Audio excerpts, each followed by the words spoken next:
Broadcasting live from the Business RadioX studios in Sandy Springs, Georgia, it's time for Sandy Springs Business Radio. Now, here's your host. This episode is brought to you by VR Business Sales Atlanta, guiding business owners and buyers through successful transitions with trust and expertise. Visit vrbizworld.com or call 678-470-8675 to learn more. Here's your host, Ramzi Daklouche. Thank you. And with us today in the studio is Dale Myska. Dale, how are you? I'm doing well, Ramzi. Thank you. How are you today? Fantastic. Welcome to Business RadioX. Really excited about this episode. There's a lot to talk about, and I'm looking forward to getting this started with you. So before we start, tell me a little about what you've been doing now and what you have done before. Kind of give me a little bit of, information about what you do, Dale. Of course. I am the president of a company called Train in Your Lane, where we specialize in, individual and corporate trainings. We do a lot with AI right now. And we also have some what we call be a better human training. So empathetic leadership, allyship, things of that nature, just to help companies just show up better for their employees. Been with them for about 6 months now, based here in the Denver metro area. And before that, as Ramzi and I met in past lives, I was with a franchisor as an executive vice president of operations and sales for PostNet and Alpha Graphics. So I spent 6 years with them and decided it was time for a change in my world. And since ChatGPT came out, 2.5 years ago, I've been geeking out on it. So it was a great fit to join this company and really start to dig in more on everything AI. That's awesome. I love how you said geeking out on it, because I think I feel the same way about it. And I've been waiting, like I said before, I'm really been waiting for this and to record this episode because I geek out on AI a lot. I cannot stop talking about it. So I have a lot of questions for you, specifically when it comes to small businesses and how we can help small businesses really understand the power of AI in any business. I don't care if they're a baker or a shoemaker, right? I mean, there's so much you could do with it. Very good. So the overview of the topic today is how AI is shaping small businesses and why it's important to embrace it. So let me kind of start with a few questions.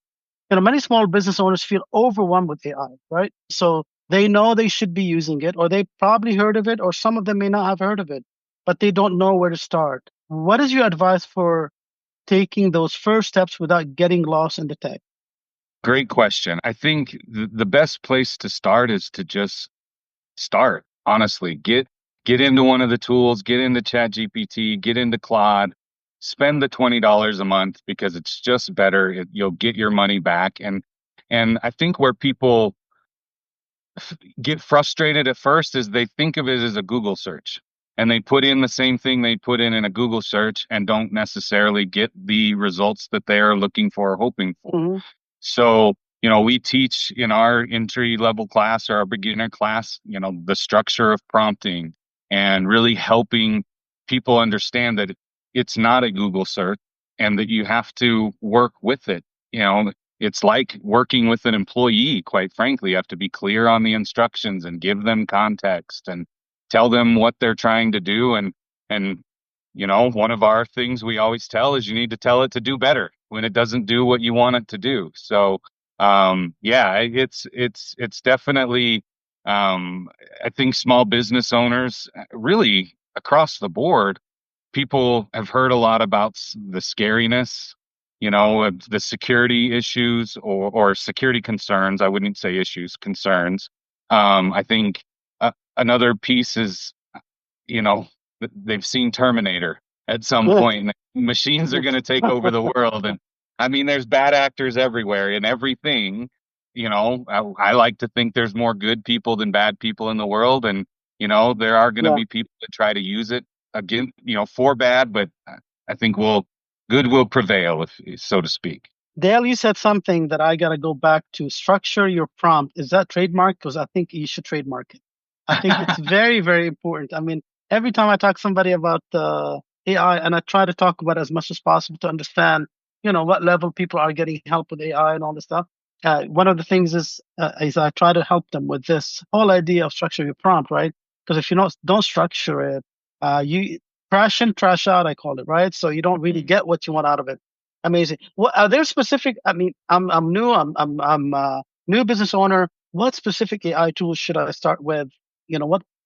How do you kind of build that knowledge, first knowledge, right? So you're not fearing AI because, like you said, it's not Terminator, right? I mean, it's very Yeah. smart, but it's Yeah. really information available, just structured differently.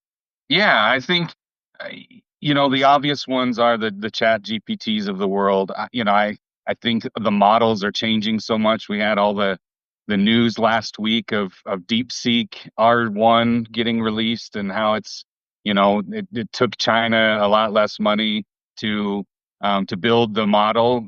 Meta has models, everyone else has models. There's no shortage of tools out there right now. The ones that are the easiest to access, and probably the most common are that from Claude from Anthropic or ChatGPT from OpenAI. And then the tool set that's probably where it can truly get overwhelming for anyone. Is everyone's building AI tools, and I think over the next 12 to 18 months, a lot of that's going to flush itself out because the cream's going to rise to the top, and some of these other ones that just weren't as good are going to probably fall out, unfortunately. It's amazing. So I got to keep on this. I have a lot of questions, but I'm gonna stay on this one, Lee.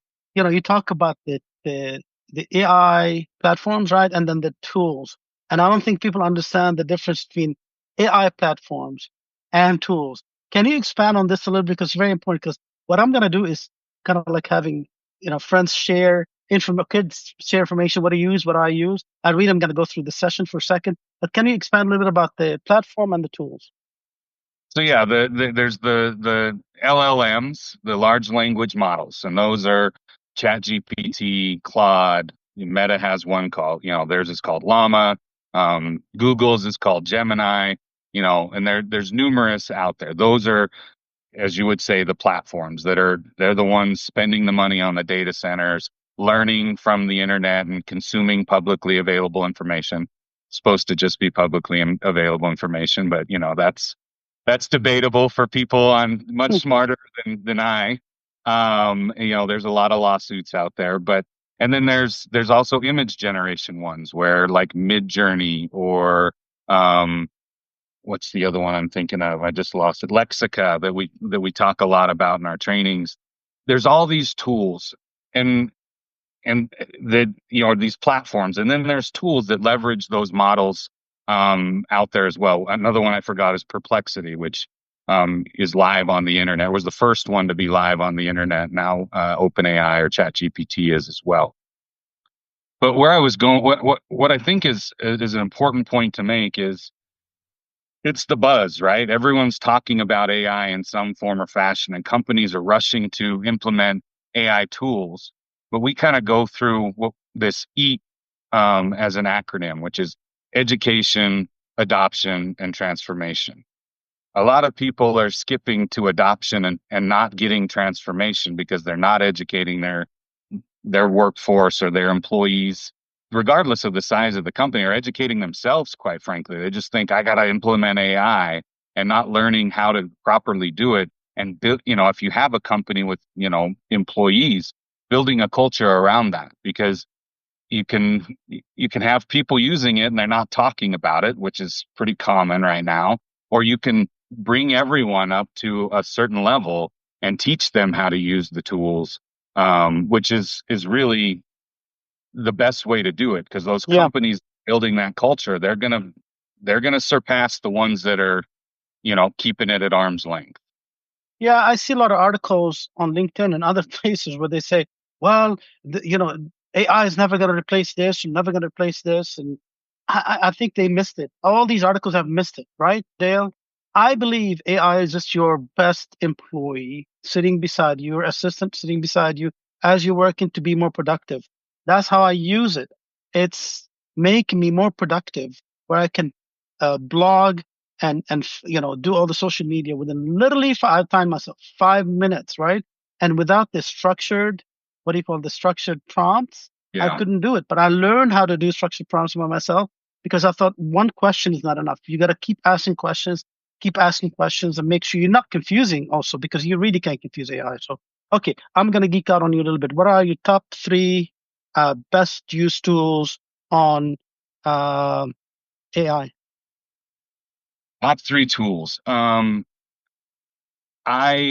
I love Claude. I do. I mean, I know ChatGPT, we joke in our trainings around it's become like the Kleenex of facial tissues. Like everyone just says ChatGPT, even if they're using other large language models. I love Claude. I love the output that it gives. I've been able to build some things in there. It's gotten to know me very well. So I would say that that's probably my number one, but they bounce back and forth. I mean, since the 1st of December, these models have just stair-stepped one another and with new releases, and there's rumored to be a new Claude model being released any day now. Mm-hmm. PT, I would say, is definitely, number two. And then, man, the third one, I guess it just sort of depends on what you're trying to do. Like I've been messing around with one called HeyGen a lot, which is not a platform, it's a tool to do like AI avatar type digital, where I've put my voice into it, I've recorded myself into it. Now I can give it a script and it's going to be me, but not me, if that makes sense. So What is the name of that? it's called HeyGen, HeyGen. H E So Y. so that's fun. I mean, I'll be honest with you, I haven't figured out a great way to put that into like a good use to drive us business, but it's fun to mess around in.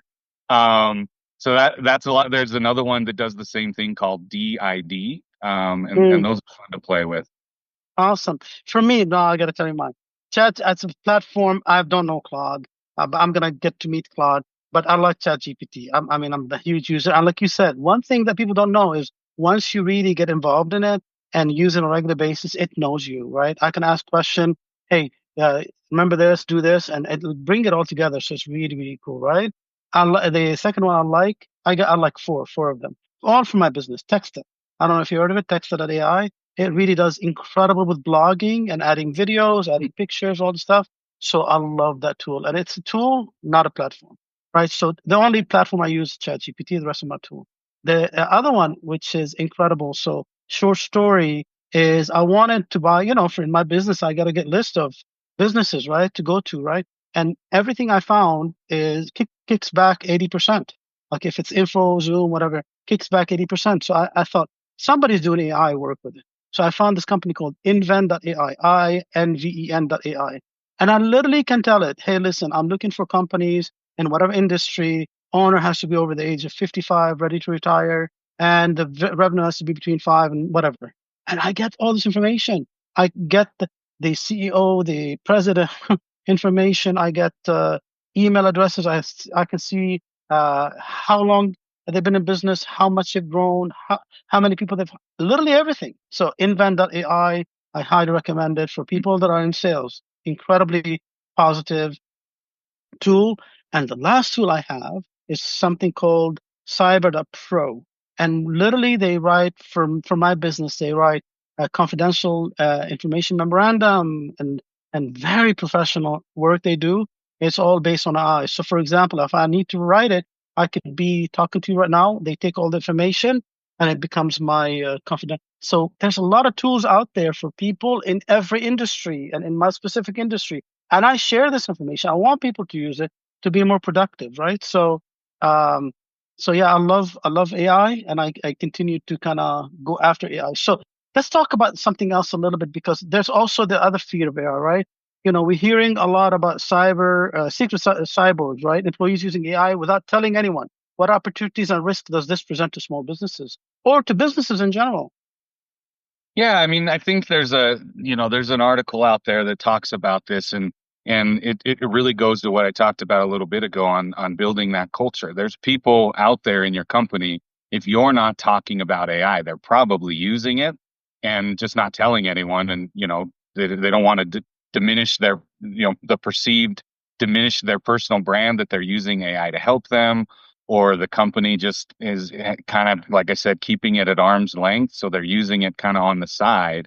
And, this is costing companies it's costing companies the productivity of sharing. I mean, truly, like getting everyone upskilled to a certain level. Like there's going to be people that are higher than that level right now, but at least you can try and upskill everyone at the same time to get them to be familiar with it, to use it, and then you eliminate that phenomenon of secret cyborgs that are using it out there.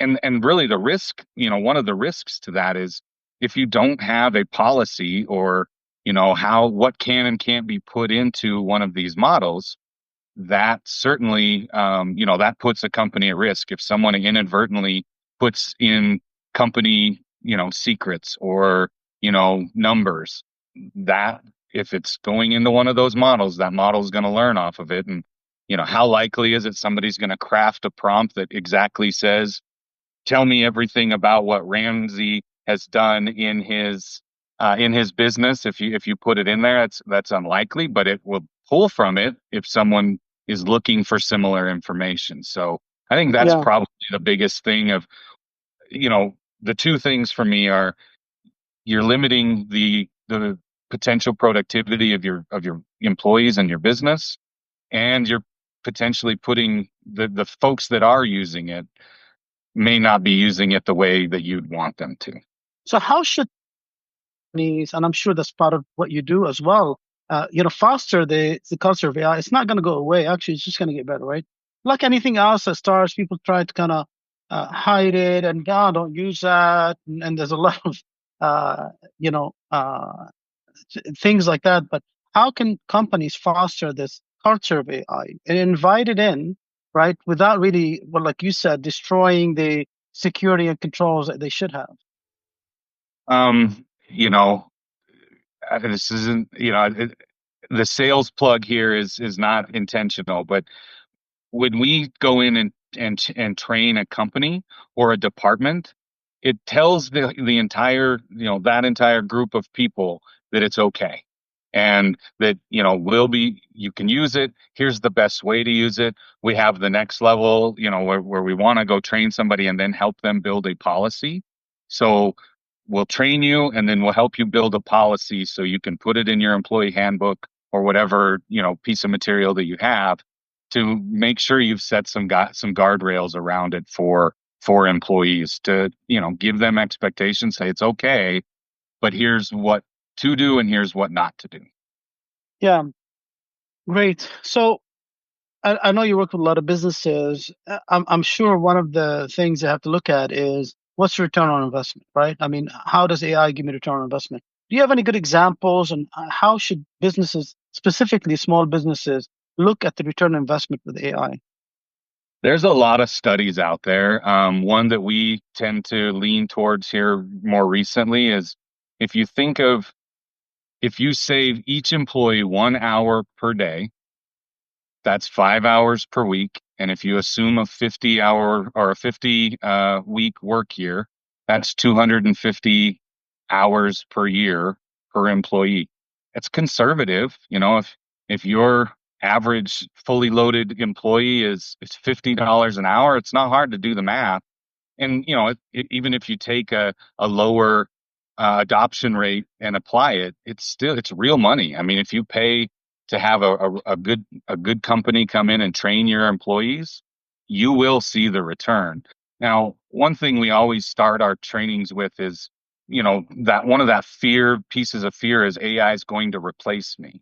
And we like to say AI isn't going to replace you in your company, but somebody using AI might if you're not in the yourself. And I think that's where if you again just level up everyone at the same time, you're telling them it's okay, and then everyone starts sharing and, hey, I tried this, or this is a great way to get that information. And we see it a lot in marketing departments. They're usually the early adopters with it right now for exactly what you said, Ramzi, as far as content creation. And it's just so much faster to do it. And if you take the product that you get and just copy and paste it, it's not great. It's probably 80% there.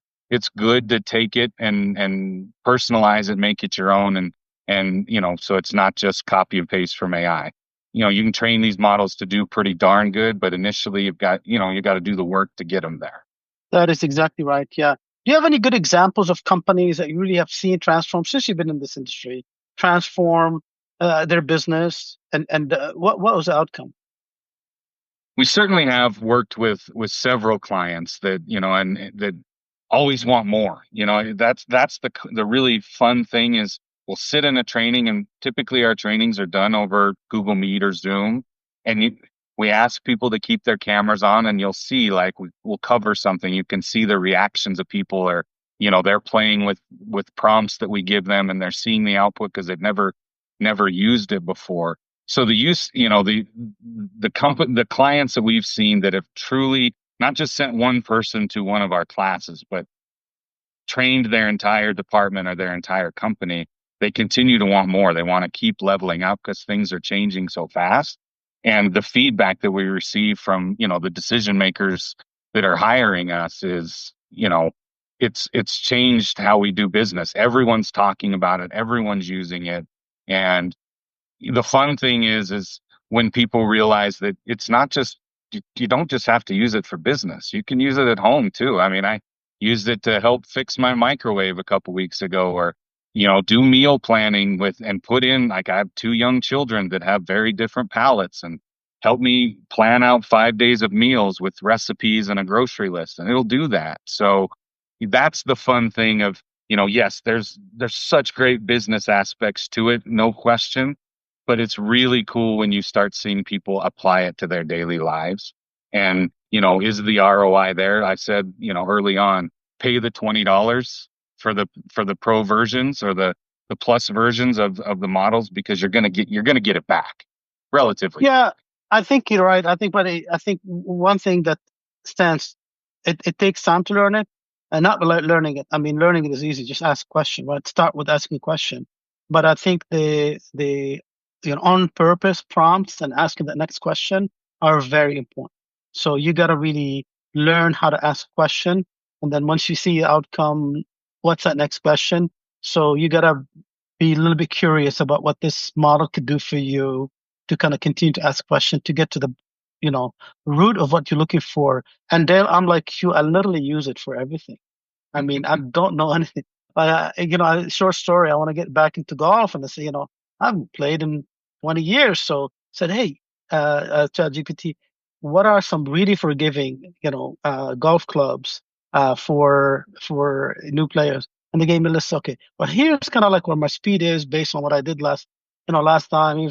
And it gave me exactly what I should be looking for. So after that, I bought him, went to the pro. I said, what do you think? He said, oh my God, I could not have picked anything better for you. Honestly, God, a pro told me, because I'm taking some lessons, that, oh no, I couldn't have picked anything better for you. They're perfect for you.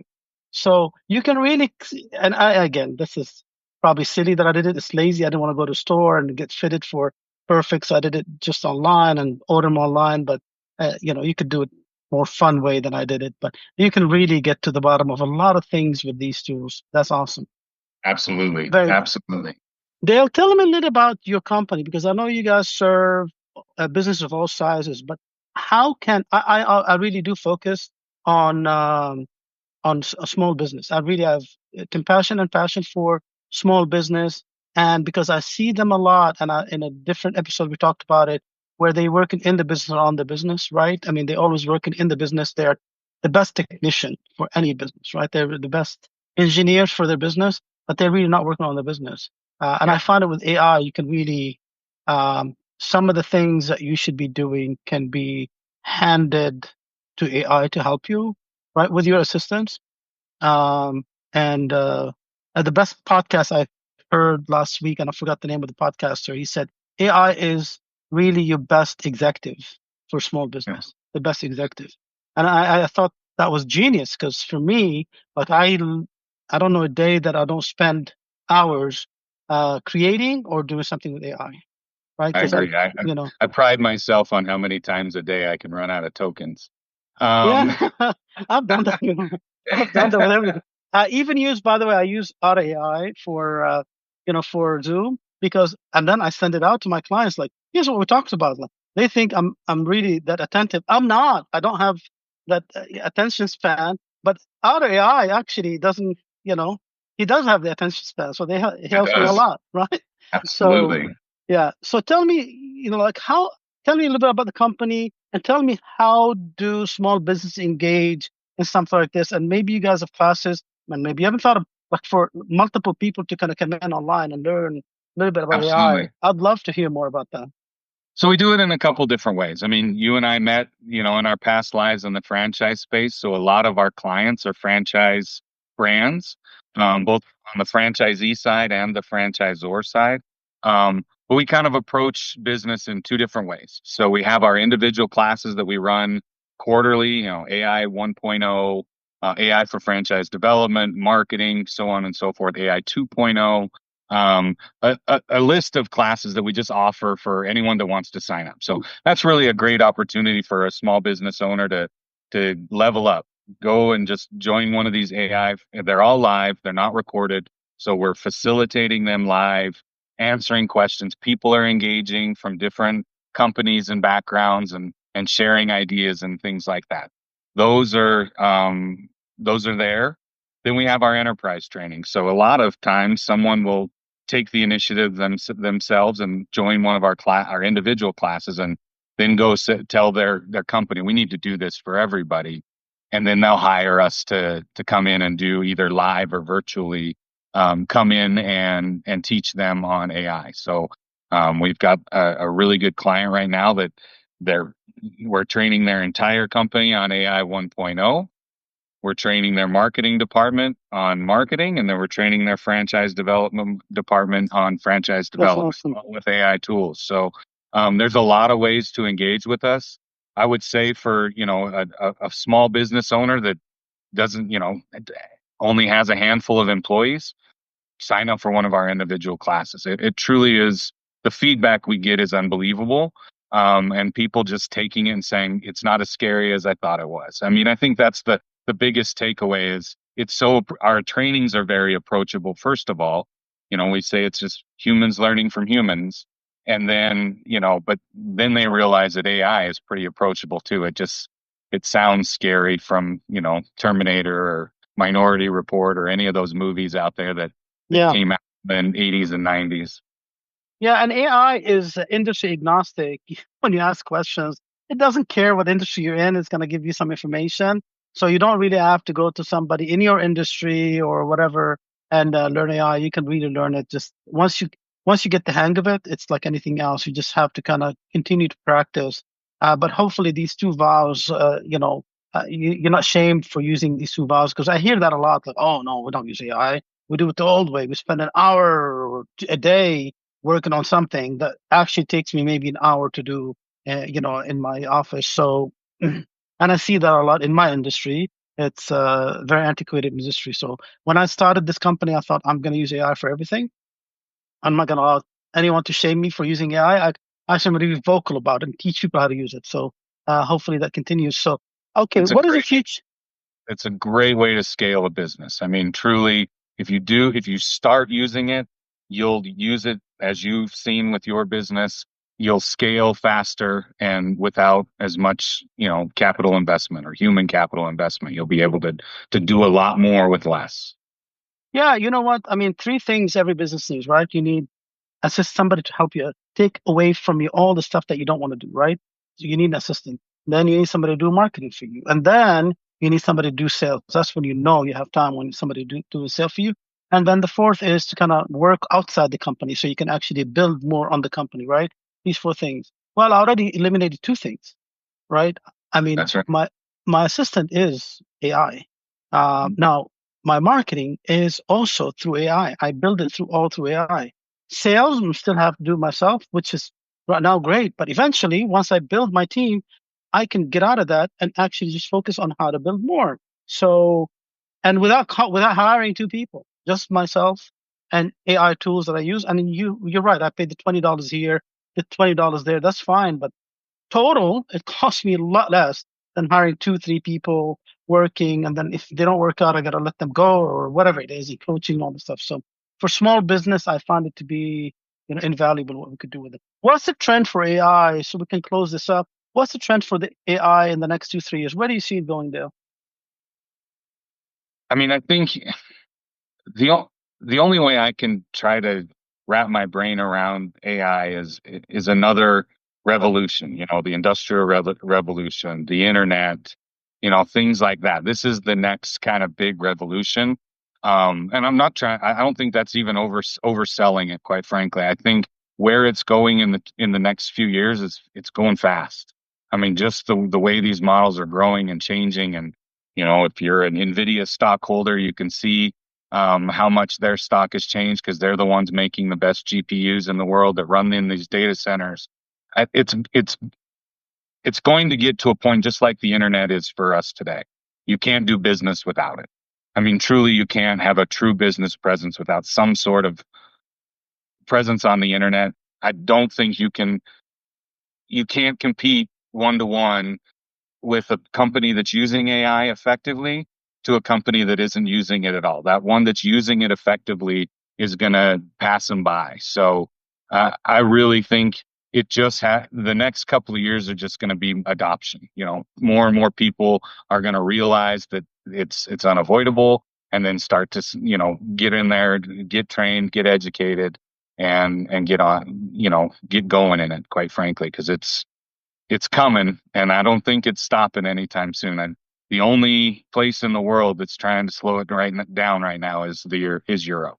Everyone else isn't doing it right now, and I don't think they will, because there's so many benefits. And if you can do the right thing on the front end to, make it harder for the bad actors, then there's no reason to not use it.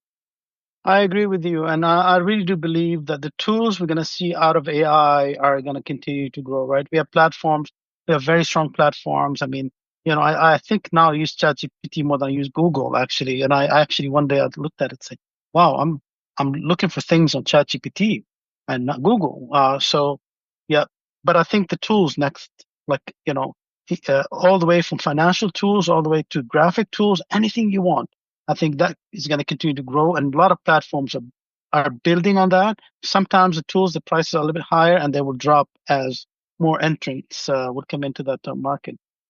Absolutely. Great. Well, listen, Dale, this has been fantastic. I can talk about AI all day long. I appreciate it. I appreciate your time.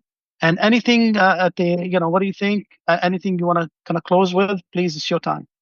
I'd love to just give a plug to our website and, give people the tools to reach out to us if that's okay. Do that. Absolutely. Yeah, the website is traininyourlane.com. So it's spelled just like that all the way out. You can reach me directly. My email address is Dale, DALE, at traininyourlane.com. Happy to answer the questions. All of our classes are put up there on the site for people to register for. And if you want to look for an enterprise training for your company, contact me directly. I'll be happy to walk you through that process and how it all works. So Ramzi, I'm so excited that you invited me to be on this. It's fun to talk. As you said, it's fun to talk about AI. And, I think the more people that just start to mess around in the tools, outside of sharing like confidential information or company secrets, you can't break it. So just go play, just go use it, get familiar with it, ask it the questions that you want to know. A lot of people say, well, how do I know how to prompt? Well, you can ask ChatGPT, help me write a good prompt for this. And it's remarkable the results that you'll get. So, and once you ask it, read that little paragraph at the bottom every time you ask it a question, because it knows what your next question should be. Just say yes to it, right? Yep. So I can geek out. I can talk about it all day long because I'm excited about AI. Me too. And I think that should be adopted. Shouldn't be, these two small vowels shouldn't be, vowels. They should be really adopted by a lot of companies and keep it moving forward so we can get more productive as humans. Great. Well, thank you again, Dale. I appreciate your time. Thank you, Ramzi. Always good to chat with you. All right, buddy. Thank you.